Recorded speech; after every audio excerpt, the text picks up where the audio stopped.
तो दोस्तों स्टोरी की शुरुआत में हमें नर्स को ठरकी के सामने दिखाया जाता है, जहां पर वो अब नर्स उस ठरकी का इलाज करने पहुंच चुकी होती है। वहां पर नर्स को देखकर ठरकी क्या और ठरकी का बेटा क्या, यहाँ तक कि ठरकी की बहू भी उसे देखने लगती है। उसे लगने लगा था शायद अब मेरा पत्ता कट चुका है, क्योंकि वो नर्स काफी सुंदर थी और उसे देखकर भाभी का भी मूड खराब हो जाता है, क्योंकि उसका पति भी नर्स को लगातार देखे ही जा रहा था। जिसके बाद भाभी का मूड खराब हो जाता है। वो बोलती है तू अपने काम से काम रखियो, ध्यान से सुन ले। यहाँ पर नर्स कुछ बोलती उससे पहले ही वो ठरकी बोल जाता है, हाँ हाँ ये मेरी सेवा करने आई है, तुम्हारी की तरह थोड़ी ही है। जिसके बाद नर्स भैया भाभी के तरफ चलने लगती है। तब वो बोलता है उधर नहीं इधर, बीच में लाइन क्रॉस मत करना बिल्कुल भी। इसके बाद नर्स उसके साथ रूम में चली जाती है, जहाँ पर वो ठरकी बोलता है तुम्हें सही तरह इलाज तो करना आता है ना, और किस किस मर्ज की दवाई है तुम्हारे पास। तब वो बोलती है हमारे पास सब तरह की दवाई है, तुम्हें बताओ क्या हुआ है। जिसके बाद वो ठरकी बोलता है मुझे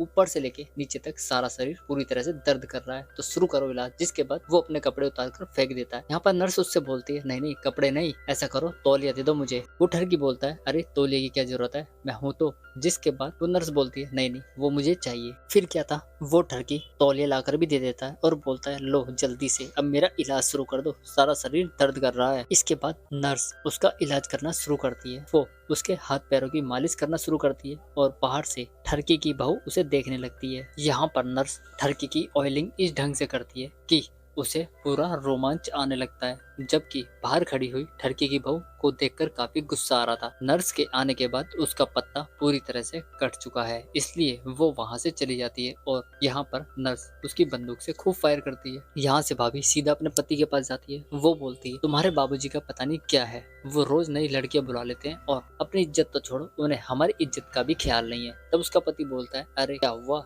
सब उन्हीं का तो पैसा है, उड़ाने दो, बस हमारी इज्जत ना बिगड़े। यहाँ पर उसका पति देविका को खूब अच्छे से समझाता है और बोलता है तुम लालच छोड़ दो, करने दो उन्हें जो करना है, और हाँ मैं हूँ तो तुम्हारे पास। तब उसकी पत्नी बोलती है मैं तुम्हारा क्या अचार डालूं, मुझे तो बस प्रॉपर्टी चाहिए, तुम जाओ भाड़ में। इतना बोलकर वो वहाँ से चली जाती है। अब रात में नर्स सो रही होती है कि तभी वो ठरकी नर्स के पास पहुंच जाता है और उसके साथ रोमांटिक होने लगता है। जिसके बाद वो वहां पर उसकी सुगंध लेने लगता है। नर्स तो घोड़े बेच के सो रही थी, तो उसे कुछ पता नहीं चलता और वो अपना काम निकाल कर वहां से निकल जाता है। दूसरी तरफ भाभी का ठरकी आशिक मतलब भाभी का ठरकी पति भी उस नर्स के बारे में सोचकर सपने में ही पता नहीं उस नर्स के साथ क्या क्या करने वाला था, लेकिन यहाँ पर कुछ हो पाता इससे पहले ही हमारा ये एपिसोड खत्म हो जाता है। तो मिलते हैं नेक्स्ट वीडियो में, तब तक के लिए धन्यवाद।